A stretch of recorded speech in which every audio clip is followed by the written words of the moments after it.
Woo, it's gonna be a good one. It's gonna be one of them good stories. One of them Midwest drunk stories. Because I know everybody on the channel wants me to do a drunk story, no matter how embarrassing they are, no matter how much I don't want to spill this part of my life to you, and how much you guys are gonna judge me, because all you guys do is judge my life. I am still gonna tell you a story. So sit back, relax, light up a Cuban cigar, and tell your mom to give you just a few minutes of alone time, as Daddy Mike tells you about the time he army crawled through a random-ass yard.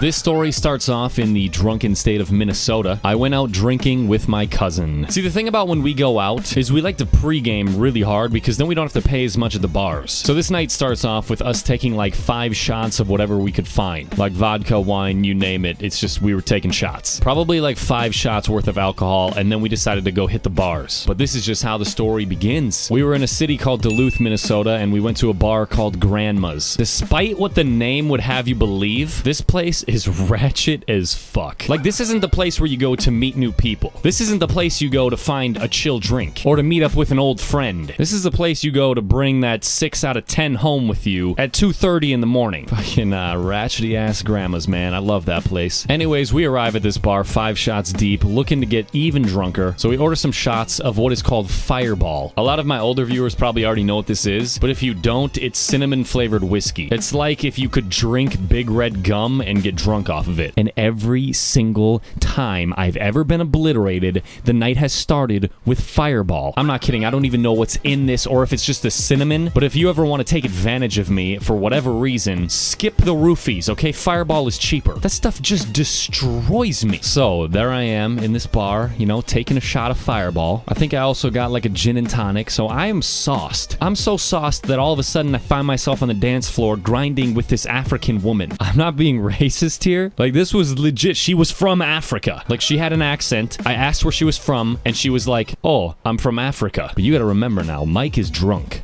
Africa? Like, I love Africa. Yeah, I've been there a few times. What are you doing later? And then I just remember grinding and making out with an African woman on the dance floor of this place called Grandma's. It's all a little spotty from this night, but this is where it starts to get, like, really fuzzy for me. A lot of what I'm gonna tell you is from a third party. People that were witnessing what we were doing that night because we didn't remember it. Like, for some reason, I was outside talking to a guy who was trying to convince me to take a job in South Dakota on an oil rig. I think I had, like, 50,000 subscribers when this happened, but Drunk Mike was still like, "Yeah, dude, like, I want to do this. I want to work in South Dakota, man." It was a level of drunkenness that I had not experienced in a long time. So I go back inside and I'm like, yeah, might as well drink more, right?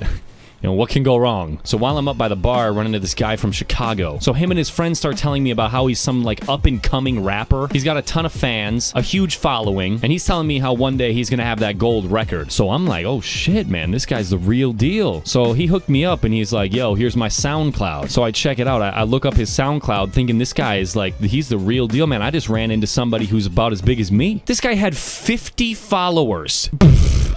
I remember bringing this to my cousin being like, yo, dude, look at it. This guy has like 50 followers. He had me going, man. I thought this guy was gonna have a gold record. But anyways, I think this guy started hearing me like laughing about him. Probably got like pissed about it, but I don't remember it entirely. Either way, something happened that night and I got kicked out. The bouncer apparently kicked me and my cousin out for trying to incite a fight. Neither one of us even remembers what happened. The only reason we know that we got kicked out that night is because we tried to go back again the next day, and the bouncer had to tell us that he kicked us out. So yeah, I don't know. Maybe I was trying to fight Chicago rapper because I had more followers on Twitter than him. So anyways, we end up at a pizza place. I barely remember any of this, but apparently we were spilling ranch at this pizza place and licking it off the table and stuff. And so the guy from the pizza place came and kicked us out. Fucking terrible service in Minnesota, man. I'm telling you. So now this is where the really embarrassing stuff happens. So we go from this pizza place and we get into a cab. I don't remember this cab ride at all, but apparently we took like a 2-mile cab ride that ended up being $30 somehow to this girl's house that said that we could crash there in her guest room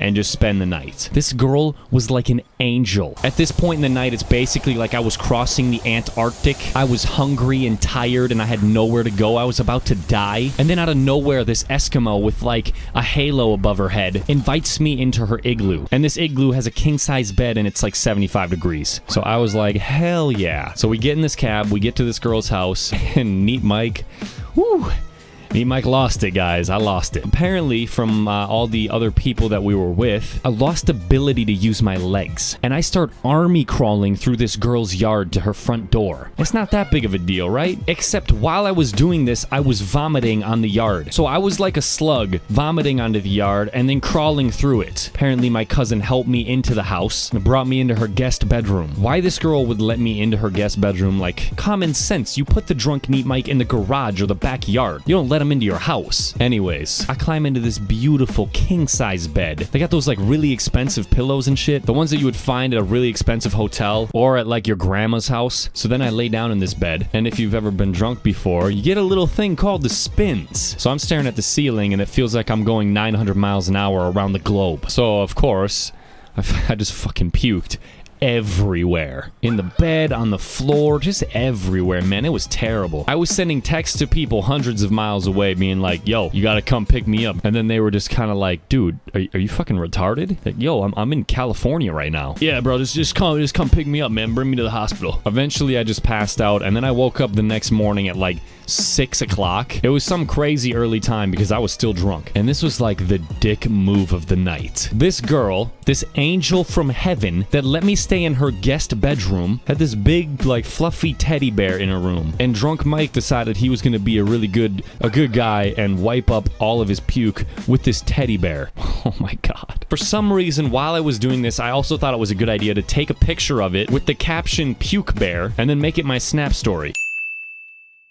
This Snap story had thousands of views when I woke up in a few hours. I was finally sobering up. I was still puking in her bathroom at this point, but I realized that I had a Snap story of this girl's vomit-covered teddy bear that I used to clean up. So the next morning, I went and found my cousin, and I was just kind of like, dude, we gotta go. I didn't talk to anybody in that house. I didn't talk to the girl. I didn't say thank you. I just fucking sprinted out that front door. I just left that teddy bear too, which is horrible because she eventually found it and probably at least like a liter of puke all over that room. But I'm about to give you guys the best life hack that you're ever gonna receive. If you drink alcohol and you want to cure a hangover in 1 hour or prevent one, you go to Walgreens and you buy this shit called Pedialyte. It's for dehydrated babies. It's basically like super concentrated Gatorade. Oh man, this stuff is sex. And I spent the whole next day drinking that, and for how bad I should have felt, I felt pretty good. Because later that night, we went back to that grandma's bar, found out that we were kicked out, basically banned from this bar, and then the most embarrassing part of this story, ran into that girl again who gave us her guest room. Oh man, I remember it. She was with like 4 of her friends. I just kind of turned 90 degrees and caught her right in the eyes, and all of them were just fucking laughing. I mean, obviously I knew that they all knew what happened. She had probably seen all my puke, which is just disgusting. And then that night, when I found out that I had been kicked out of a pizza place, a bar, and should have been kicked out of this girl's house, I promised